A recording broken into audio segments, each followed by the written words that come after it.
Zdravo, ja sam Đorđe. Objasnit ću vam šta je i kako radi Limundo agent. Da li vam se već dešavalo da nudite na aukciji, a neko vas uvek pretekne, kao da ima robota? To je Limundo agent.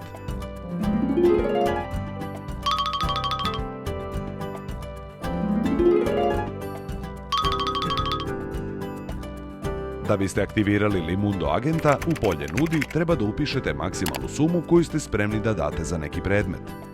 Na ovaj način ste aktivirali Limundo agenta. To je pomoć prilikom licitiranja na aukciji i svi Limundovci mogu da ga koriste.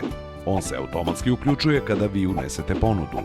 Limundo agent nudi umesto vas do maksimalne ponude koju ste uneli na aukciji.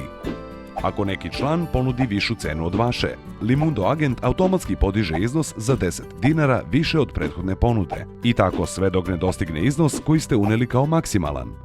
Dakle, pobednik aukcije je onaj čija ponuda bude najviša u trenutku završetka aukcije. Sve do trenutka isteka aukcije, Limundo agent nudi umesto vas i podiže cenu za po 10 dinara do maksimalne cene koju ste uneli u polje nudi.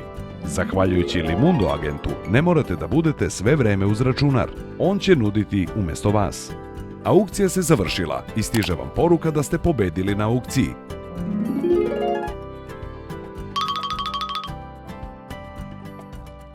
Kupovina na Limundo aukcijama je veoma zanimljiva. Širimo lepe vesti dalje.